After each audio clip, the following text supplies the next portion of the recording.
The early morning air in the small town of Oru was thick with the scent of dew and burning firewood.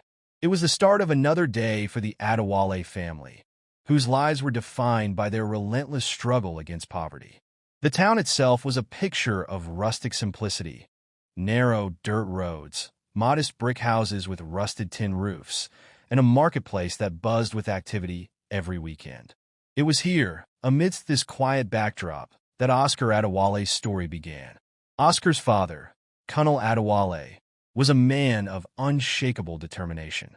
A security guard at a nearby factory, he worked long hours guarding gates that led to lives of prosperity he could only dream of. His uniform, faded from years of wear, was a testament to his enduring resolve. Every day, Colonel would leave home at dawn and return late in the evening, exhausted but hopeful that his sacrifices would pave a better path for his children. Colonel's wife, Amara, was equally hardworking. She worked as a sales representative, trudging through the town streets with a heavy bag slung over her shoulder, filled with cosmetics and household goods. Her days were spent convincing reluctant customers to buy her products, her smile masking the pain of aching feet and the sting of countless rejections.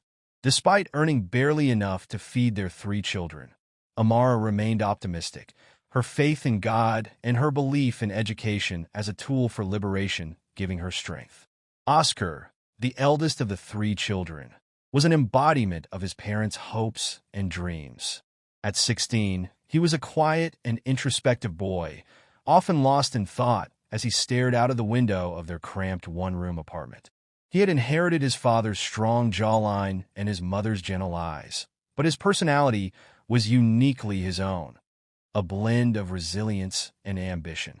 Oscar excelled in school, his sharp mind and unyielding determination earning him the admiration of his teachers and the envy of some of his peers. His younger siblings, Lola and David, were his biggest supporters. Lola, a bubbly 12-year-old with a quick wit, idolized her older brother, often mimicking his study habits and asking him to teach her math problems. David, the youngest at 9, was a curious and playful child, always full of questions about the world. Together, the 3 siblings shared a bond forged by love and hardship. Life for the Adewales was a constant balancing act. Colonel's meager salary barely covered rent and utilities, while Amara's earnings were often spent on food and school fees. To make ends meet, they had to forego many luxuries that others took for granted. The family's meals were simple, mostly rice, beans, and occasionally a piece of fish. New clothes were a rarity, and medical bills were avoided at all costs. Despite their struggles, the family's small apartment was filled with warmth. Colonel and Amara made it a point to instill values of integrity, hard work, and faith in their children. Every evening, after dinner, they would gather for prayers, their voices rising in unison as they sang hymns and recited verses. It was during these moments that the family felt most united, their love for one another serving as a beacon of hope in the darkness of their circumstances. But life in Oru was not without its challenges. The town, though peaceful, was plagued by unemployment and a lack of opportunities. Many young men and women, unable to find work, resorted to crime or left for the city in search of a better life. Colonel and Amara were determined to shield their children from this reality, pouring every ounce of their energy into ensuring that Oscar, Lola, and David would have a chance to rise above their circumstances. Oscar's journey to school each day was a testament to his determination. The local secondary school was a 2-hour walk from their home, a journey that took him through dusty roads, dense bushes, and a rickety wooden bridge. Yet, Oscar never complained.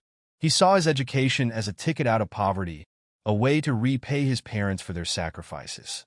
One particularly vivid memory from Oscar's childhood was the day his father sat him down for a heart-to-heart conversation. It was during a rare moment of rest for Colonel, who had just returned from a long shift at the factory. "Oscar," Colonel had said, his voice heavy with emotion, "education is the only inheritance I can give you. I may not have money or land, but I have faith in you. Promise me you'll never give up." Those words stayed with Oscar, becoming a mantra that fueled his efforts. He spent long nights studying by the dim light of a kerosene lamp, his fingers smudged with ink as he worked through endless equations and essays. His hard work paid off when he emerged as the top student in his class, earning a scholarship to cover part of his tuition. For Kunnel and Amara, Oscar's achievements were a source of immense pride. They often spoke about him to their neighbors, their faces lighting up with joy as they described his potential. But beneath their pride lay a deep fear. The fear that their sacrifices might not be enough to see Oscar through university, that life's unpredictable nature might snatch away the dreams they had worked so hard to build. The rainy season in Oru came with a vengeance, drenching the town in relentless showers that turned the dirt roads into rivers of mud. It was during this season that Oscar's resolve to succeed was tested like never before. The waterlogged streets made his daily journey to school even more arduous, but his determination was unwavering. With his books wrapped in a plastic bag and a makeshift umbrella made from a piece of tarp, Oscar trudged through the downpour, his shoes squelching with every step. To outsiders, it might have seemed excessive for a boy to endure so much for an education, but to Oscar, it was non-negotiable. He was acutely aware of the sacrifices his parents were making to keep him in school. Each step he took, no matter how grueling, felt like a small repayment of their unyielding faith in him. Oscar's school life. Oscar attended the local secondary school, a rundown institution with cracked walls and desks scarred by years of graffiti. The school was understaffed, and the teachers, though dedicated, often struggled to manage the large class sizes. Despite these challenges, Oscar thrived.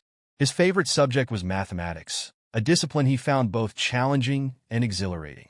Mr. Bassi, the mathematics teacher, quickly recognized Oscar's talent and took him under his wing. "Oscar," Mr. Bassi often said, "you're destined for greatness. Never let anyone tell you otherwise." These words became a source of encouragement for Oscar, who often stayed back after school to work on extra problems or seek advice from his mentor. Oscar's classmates had mixed feelings about him. Some admired his brilliance and determination, while others, envious of his achievements, tried to belittle him. "Bookworm," they would taunt, laughing at his tattered uniform and patched-up shoes.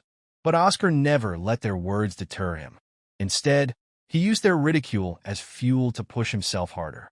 The family's struggles deepened. Back at home, Kunnel and Amara faced mounting challenges.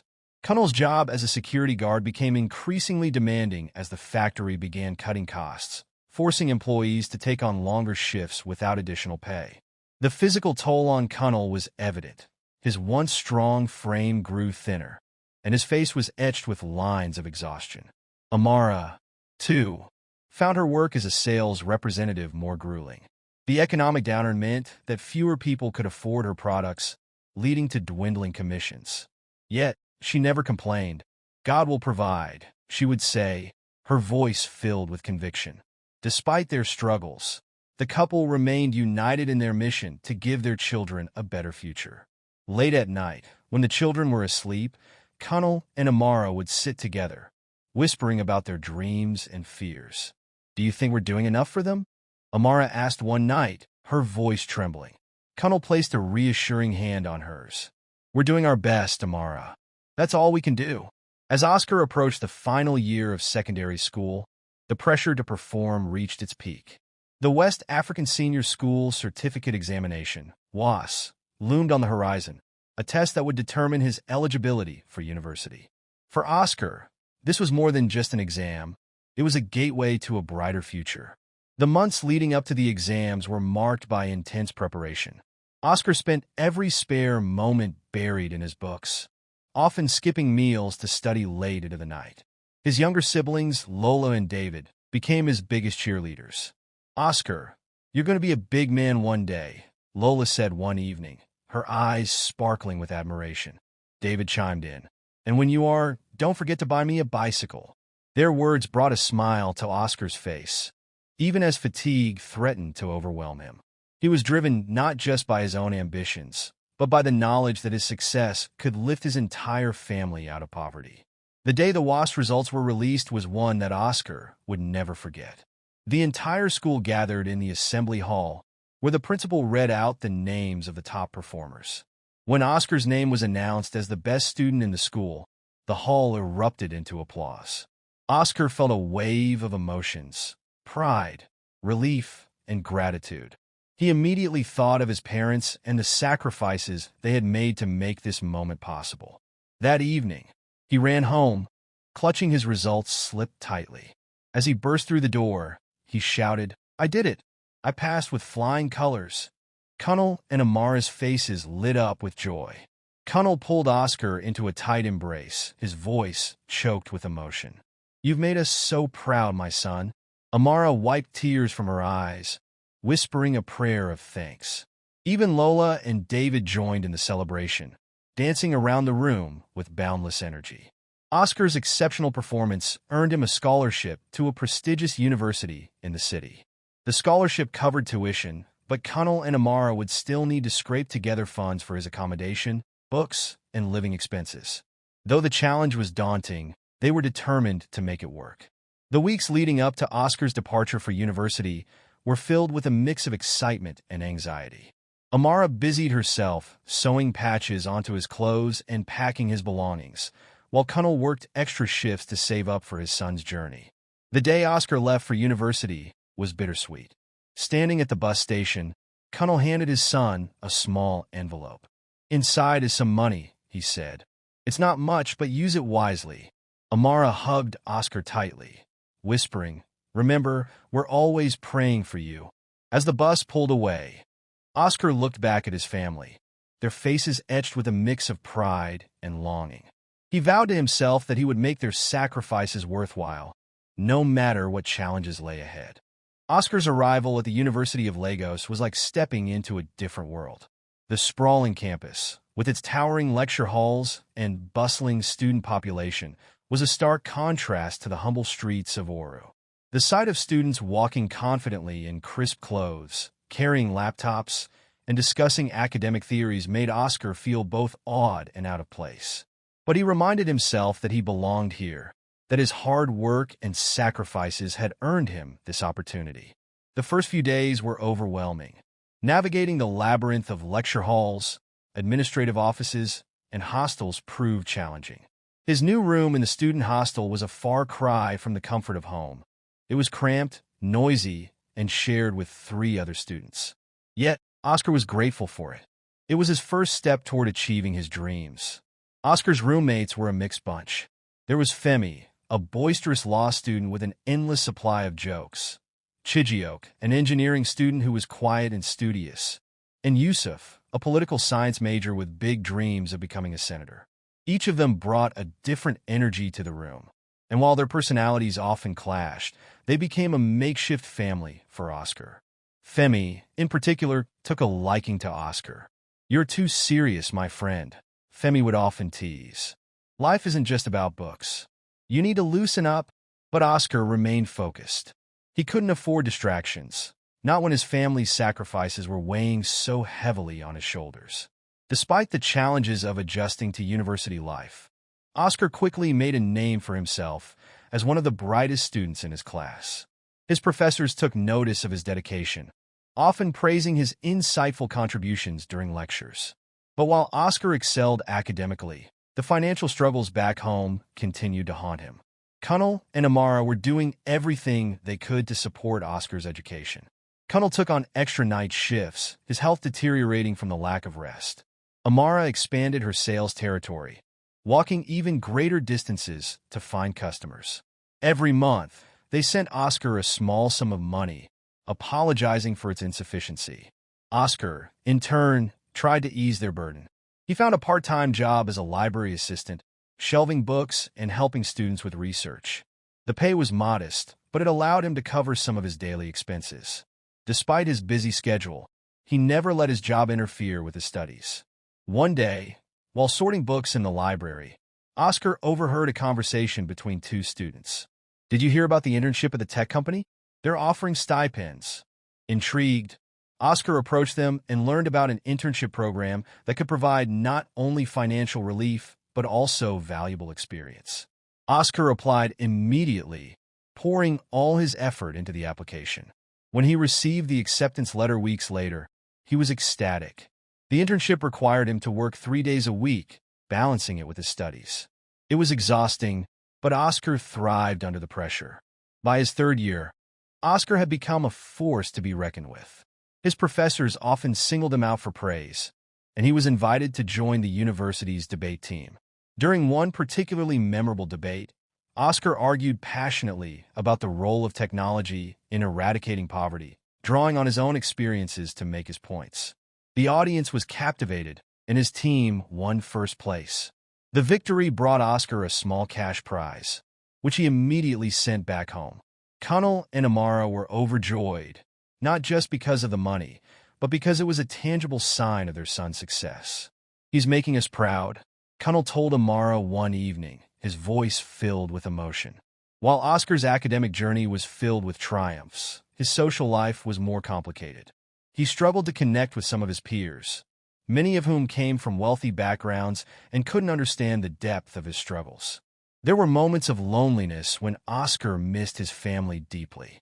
During holidays, while other students returned to lavish homes, Oscar often stayed on campus, unable to afford the trip back to Oru. He spent those days walking around the quiet campus, thinking about his siblings and the life he hoped to give them one day. One of the few students who truly understood Oscar was Ada, a fellow scholarship recipient studying medicine. Ada came from a similarly modest background, and the two quickly became close friends. They often studied together, sharing their dreams and fears during late-night conversations. "We'll make it out of this," Ada would say. "And when we do, we'll change the world." A letter from home. One evening, Oscar received a letter from his father. Kunal's handwriting was shaky, the ink smudged in places, but the message was clear. "Oscar, we are so proud of you. Life here is hard, but knowing that you are doing well gives us strength. Lola and David are doing their best in school, inspired by your example. Remember, no matter how tough things get, we are always with you in spirit. Keep pushing forward, my son. You are our shining star." Oscar read the letter multiple times, tears streaming down his face. It was a reminder of why he was here, why he couldn't afford to give up. As Oscar entered his final year, the pressure mounted. The workload was intense, and the expectations were higher than ever. But Oscar faced every challenge head-on, fueled by the knowledge that he was on the verge of achieving something extraordinary. His parents, though exhausted from their struggles, found solace in his progress.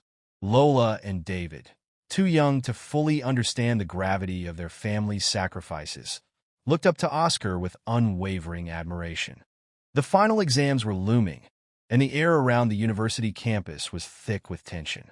Students crammed into libraries, lecture halls, and any quiet space they could find, poring over their notes and textbooks. For Oscar, this was the culmination of years of hard work and sacrifice. Every sleepless night, every hurdle he had overcome, had led him to this moment. Oscar's days were a blur of study sessions, group discussions, and solitary preparation. He often sat in the university library until the late hours, the glow of the desk lamp illuminating his tired but determined face. The stakes were high, and failure was not an option. Not for someone who carried the weight of his family's hopes and dreams. As the days turned into weeks, Oscar felt the pressure mounting. His friends noticed the strain, especially Ada, who urged him to take breaks. "Oscar, you're pushing yourself too hard," she said one evening as they left the library together. But Oscar shook his head. "I can't afford to rest now, Ada. My family is counting on me." Despite his exhaustion, Oscar found solace in the thought of what lay ahead. He imagined walking across the stage on graduation day, receiving his degree, and returning to Oru to share the joyous news with his parents and siblings. The vision kept him going, even when his body and mind begged for rest. Back in Oru, life was becoming increasingly difficult for Kunal and Amara. Kunal's long hours and grueling work schedule were taking a toll on his health. He often came home coughing, his chest heaving with every breath. Amara, worried but unable to convince him to rest, took on more work to ease the financial burden. "Kunal, you need to see a doctor," Amara pleaded one evening as Kunal collapsed into a chair after his shift. But Kunal waved her off. "We can't afford that right now, Amara. Oscar's education comes first. Though they never told Oscar about Connell's condition, their letters became shorter and less frequent. Oscar noticed the change, but attributed it to their busy lives. He resolved to work even harder, hoping to ease their burden once he graduated. The day of Oscar's first final exam arrived, and he approached it with a mix of nervousness and determination. The exam hall buzzed with the murmurs of anxious students, but Oscar remained focused. He answered each question with precision, his mind sharp despite the weeks of relentless studying. As the exams progressed, Oscar's confidence grew. Each completed paper brought him closer to the finish line, and he allowed himself to dream of the future. He envisioned a steady job, a comfortable home for his family, and the pride in his parents' eyes as they saw him succeed. On the evening of his last exam, Oscar returned to his hostel feeling a sense of relief and accomplishment. For the first time in months, he allowed himself to relax. As he sat on his bed, his phone rang. It was Ada. "Oscar," she said, her voice filled with excitement. "We did it. The exams are over." They talked for hours, reflecting on their journey and sharing their hopes for the future. But just as Oscar was about to hang up, his phone buzzed again. This time it was a call from home. He answered eagerly, expecting good news. Instead, it was Lola, her voice trembling. "Oscar, Papa isn't feeling well," she said, her words rushed. "Mama said it's nothing serious, but he's been coughing a lot, and he can't go to work anymore." Oscar's heart sank. He had suspected that something was wrong, but hearing it confirmed filled him with guilt. "Why didn't you tell me earlier?" he asked, his voice heavy with emotion. "We didn't want to worry you," Lola replied. "Mama said you should focus on your exams." Oscar spent the rest of the night in turmoil, torn between his relief at finishing his exams and his worry for his father. He resolved to return to Oru as soon as possible, determined to help in any way he could. The morning after his last exam, Oscar packed his belongings and boarded a bus to Oru. The journey was long and tiring, the bus winding through narrow roads lined with dense vegetation. As he gazed out of the window, Oscar thought about his family and how much he had missed them. Despite his worries, he felt a surge of excitement at the thought of sharing his success with them. He imagined Connell's proud smile, Amara's tearful embrace, and Lola and David's cheers of joy. The bus finally pulled into the dusty station in Oru, and Oscar stepped off, his heart pounding with anticipation. He slung his bag over his shoulder and began the familiar walk to his family's home. As Oscar approached the house, he noticed a group of neighbors gathered outside. Their somber expressions sent a chill down his spine. One of them, an elderly woman named Mama Nkechi, stepped forward. "Oscar," she said softly, her eyes filled with sorrow. "Your father. He passed away this morning." The words hit Oscar like a thunderbolt. He staggered back, unable to process what he had just heard. No, that can't be true," he stammered, his voice breaking.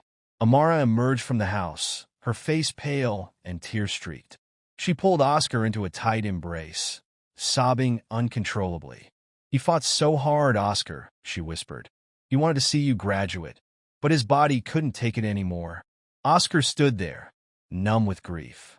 The man who had been his pillar of strength, who had worked tirelessly to give him a better future, was gone.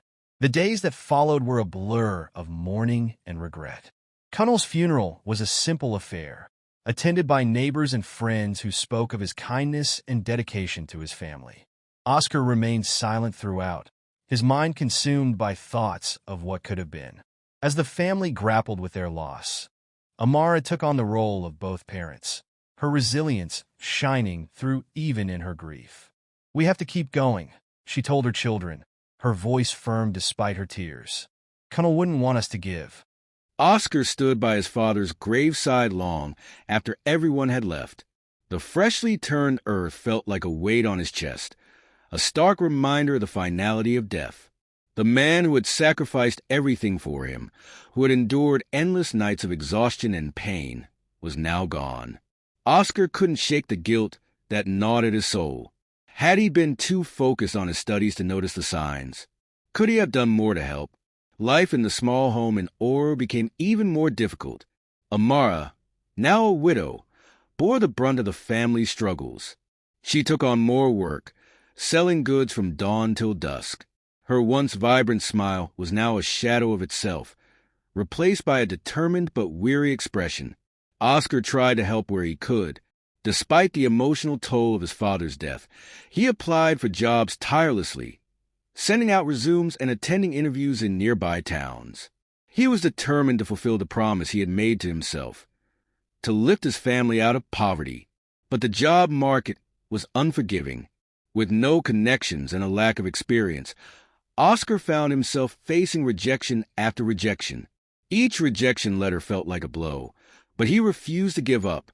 His father's voice echoed in his mind, urging him to persevere. Weeks turned into months, and just as Oscar began to lose hope, he received a call from a tech firm in Lagos. They had reviewed his application and wanted to invite him for an interview.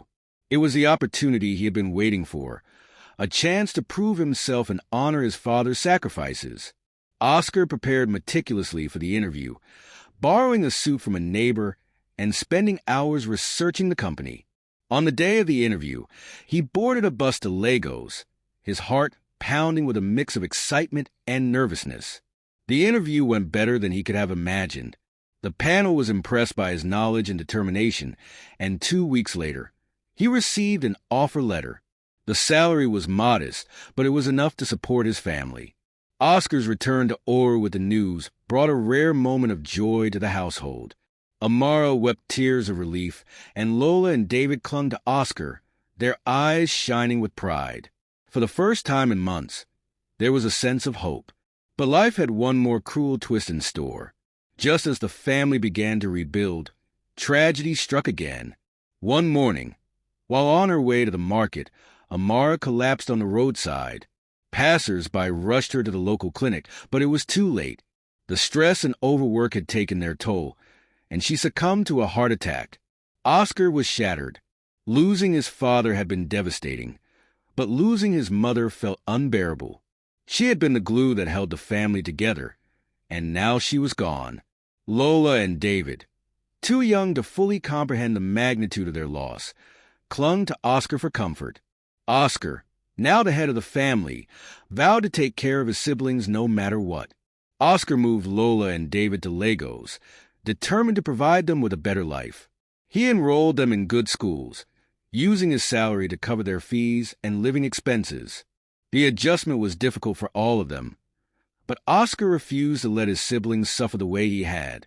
Balancing work and parenting was a challenge, but Oscar found solace in his siblings' smiles. He attended parent-teacher meetings, helped with homework, and celebrated their achievements.